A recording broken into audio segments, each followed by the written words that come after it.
Se eu te perguntar agora, por que o comutador LY, LX é igual a menos IH cortado LZ e não igual a mais IH cortado LZ, você consegue explicar sem decorar uma tabela? A maioria das pessoas aprendeu isso por memorização. Hoje você não vai decorar nada. O que você está vendo nessa tela não é só uma animação, é a geometria real que governa os comutadores do momento angular. Se você ficar até o final dessa aula, você vai entender por que esses sinais aparecem e nunca mais vai precisar decorar essas relações. O objetivo dessa aula é simples e direto: entender o símbolo de Leavitt-Vita e como ele determina de forma natural as relações de comutação dos operadores LX, LY e LZ. Não começando por fórmulas abstratas, mas pelo que o espaço está fazendo aqui, visivelmente nessa simulação. Repara numa coisa curiosa: o símbolo de Leavitt-Vita nem aparece escrito na tela, e mesmo assim ele está controlando tudo o que acontece aqui. Isso porque o Leavitt-Vita não é apenas um símbolo algébrico, ele é uma regra de orientação do espaço. Olha para esses três eixos, eles representam os operadores de momento angular. Quando eu escolho um comutador aqui na lateral, a simulação aplica duas rotações em ordens diferentes. E a pergunta física por trás do comutador é: o espaço responde da mesma forma quando eu troco a ordem dessas rotações? Agora observe esse arco vermelho e o rótulo ciclo negativo. O sinal menos no computador não vem de uma conta complicada, ele vem do sentido da rotação. Quando a ordem dos operadores segue esse sentido, o resultado carrega um sinal negativo. É exatamente isso que o símbolo de Leavitt-Vita codifica. Veja que isso não acontece só aqui. Sempre que a ordem segue um ciclo positivo, o sinal é positivo. Sempre que a ordem inverte, o sinal muda. A única coisa que você precisa observar é a orientação dos eixos. Agora dá para parar um instante e olhar para essa simulação com outros olhos. No começo, esses sinais pareciam arbitrários, algo para decorar. Mas agora você viu que nada aqui é aleatório. O que governa tudo isso é a simetria do espaço. Quando você troca a ordem dos operadores, você não está trocando símbolos, você está trocando o sentido de uma rotação. E o espaço responde a isso. O símbolo de Leavitt-Vita é apenas a forma matemática de registrar essa resposta. Simetria não é algo decorativo. Simetria é uma regra de comportamento. Se você entendeu por que o sinal muda quando a ordem muda, então você não aprendeu uma fórmula, você aprendeu a ler a simetria do espaço. E quando a física começa a fazer sentido desse jeito, ela deixa de ser algo para decorar e vira algo que você reconhece. Nesse tópico, vamos aprender sobre o símbolo de Leavitt-Vita por meio de comutadores quânticos do momento angular. Esta aula tem como objetivo detalhar a estrutura matemática do símbolo de Leavitt-Vita e demonstrar como ele atua como o núcleo das relações de comutação entre as componentes do momento angular orbital. Buscamos compreender não apenas o resultado final, mas o processo de expansão tensorial e a interpretação física da antissimetria nos operadores quânticos, garantindo que o estudante consiga ler e interpretar cada termo das equações fundamentais. O que é símbolo de Leavitt-Vita? Vamos iniciar a aula de hoje revisando as definições fundamentais. O símbolo de Leavitt-Vita fornece as combinações do tensor completamente antissimétrico de ordem 3, denominado tensor de Leavitt-Vita. Ele é uma ferramenta que mapeia permutações de índices para valores numéricos, sendo fundamental para descrever o produto vetorial em notação de índice. Aqui lemos epsilon, índice e jk. Comutadores do momento angular. Agora, aqui no item 2, observamos a relação geral de comutação. Na mecânica quântica, o fato de dois operadores não comutarem, já sabemos que implica que não podem ser medidos simultaneamente com precisão infinita. A regra geral é: o comutador do operador LI com o operador LJ é igual a I vezes H cortado vezes o somatório em K de X até Z do símbolo de Leavitt-Vita, índice IJK, multiplicado pelo operador L, índice K, ou LK. Eis aqui a regra geral. Aqui temos que IJK pertence ao conjunto XYZ. Os valores são definidos da seguinte maneira: epsilon IJK é igual a 1 se IJK forma um ciclo positivo. Já conhecemos esse ciclo positivo. X segue o Y segue o Z. XY, Z, YZ, X e ZXY. O epsilon IJK será igual a menos 1 se IJK forma ciclo negativo. O ciclo negativo, já vimos que é feito da seguinte maneira. O epsilon IJK é igual a zero se houver índices repetidos. Vamos entender isso melhor fazendo a aplicação no comutador LX, LY. Vamos analisar o primeiro caso. Quando calculamos o comutador entre as componentes x e y, apenas a componente z sobrevive. Veja aqui, temos comutador LX, LY é igual a I vezes H cortado, vezes o somatório em K, de x até z, do símbolo de Levi-Civita, índice JK, multiplicado pelo operador LK. Aqui no caso, o símbolo de Levi-Civita possui o índice XYK. Se você observar esse somatório, fica claro o seguinte. Aqui nós temos comutador de LX e LY é igual a I vezes H cortado. Qual é a letra que falta aqui? Temos X, Y, falta a letra Z. Então vai ficar comutador LX, LY é igual a I vezes H cortado vezes L,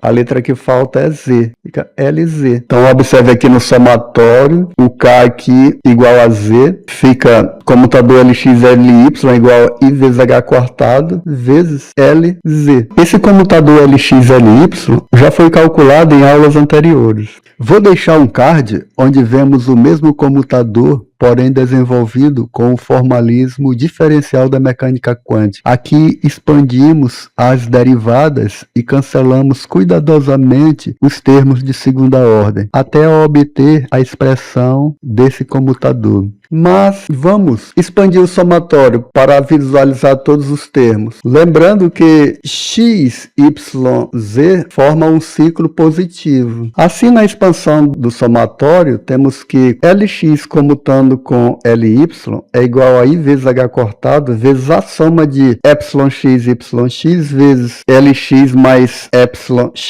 yy vezes Ly mais εx, xyz vezes Lz. Como índices repetidos resultam em zero, apenas o termo com K igual a Z permanece. Que onde tem termos repetidos, no caso epsilon x, y vezes Ly, aqui vai dar zero. Aqui também temos termos repetidos, epsilon x, yx, temos o x e o x. Então essa parte aqui também vai dar zero. Vai sobrar o quê? Essa última parte, que é epsilon x, yz. Aqui não temos nenhum termo repetido. E temos a formação do ciclo positivo, que é XYZ. No item 4, vamos aplicar no comutador LY, LZ. Seguindo a lógica cíclica, ao passarmos para as componentes Y e Z, o resultado deve apontar para a componente X. Mais uma vez, observe aqui a expressão geral com o somatório. Você observa aqui YZ. Qual é a componente que falta? Nessa lógica cíclica, ou seja, na formação desse ciclo positivo, temos que o comutador LY,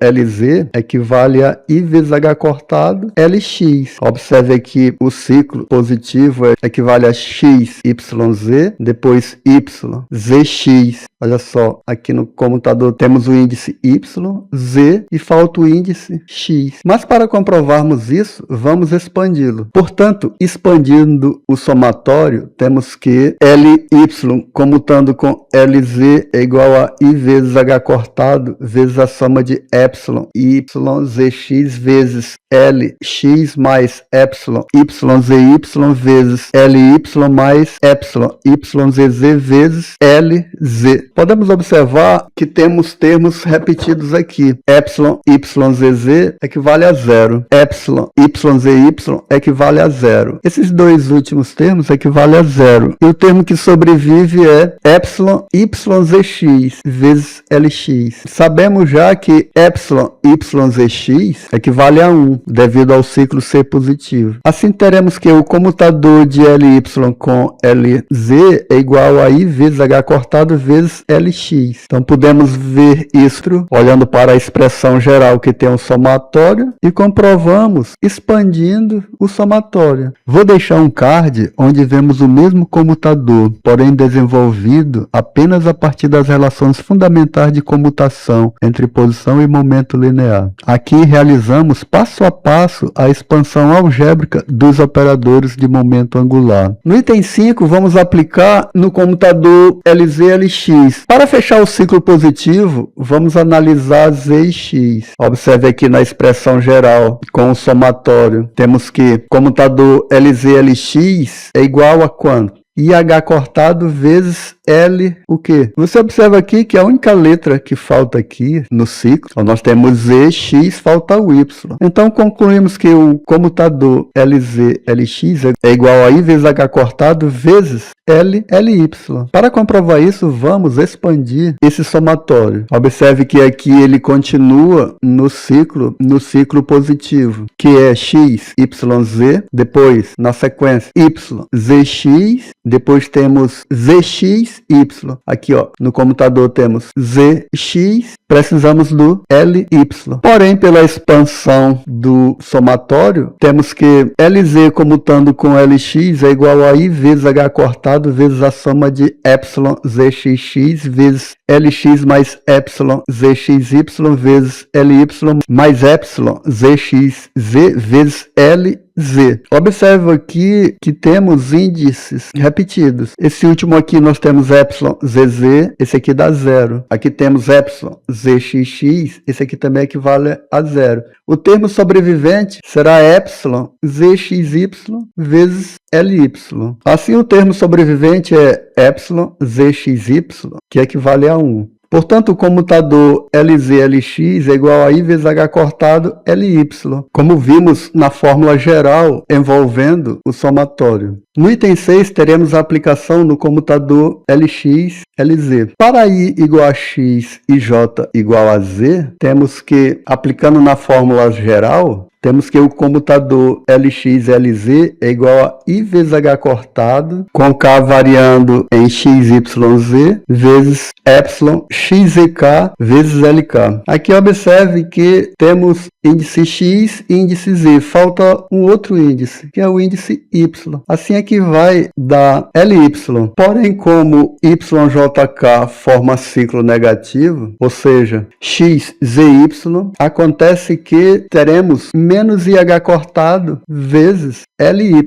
Para provar isso, vamos expandir o somatório. Observe aqui, comutador LX-LZ equivale a I vezes H cortado vezes epsilon XZX LX mais epsilon XZY LY mais epsilon XZZ LZ. Aqui nós temos termos repetidos. É o epsilon XZZ vezes LZ e nesse outro termo aqui, epsilon XZX LX. Esses termos dá 0. O termo sobrevivente vai ser epsilon XZY LY.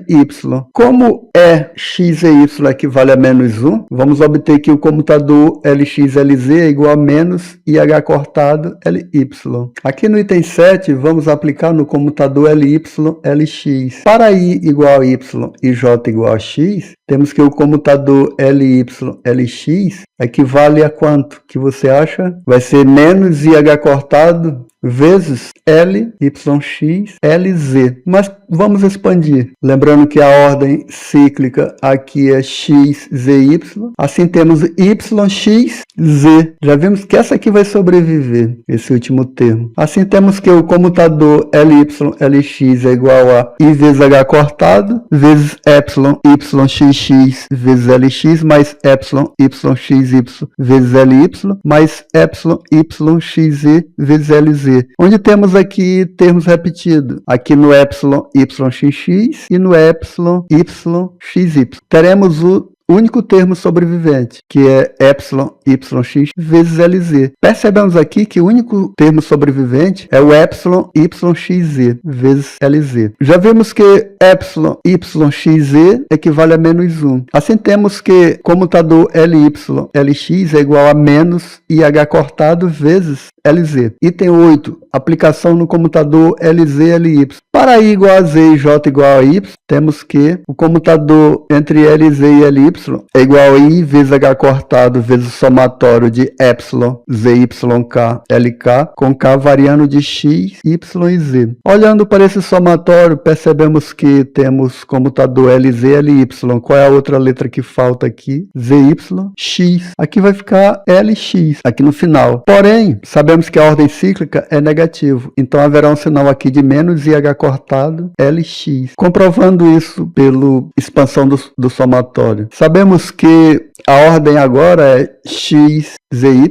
Portanto, o comutador LZ, LY é igual a I vezes H cortado, epsilon, ZYX vezes LX mais epsilon, ZYY. Tem termo repetido, equivale a zero, mais epsilon, ZYZ tem termo repetido, que é o Z, também equivale a zero. O termo sobrevivente é IH cortado vezes epsilon ZYX vezes LX. Mas sabemos que epsilon ZYX é igual a menos 1. Assim temos que comutador LZLY é igual a menos IH cortado LX. Visualização dos ciclos no item 9. Aprendemos que os ciclos positivos é esse aqui, que o X segue o Y e o Y segue o Z. Ou seja, temos que comutador LX-LY é igual a IH cortado LZ, comutador LY-LZ é igual a IH cortado LX e LZ e comutador LZ-LX é igual a IH cortado LY. Ciclos negativos. Sabemos que o X segue o Z e o Z segue o Y. Aqui temos que os comutadores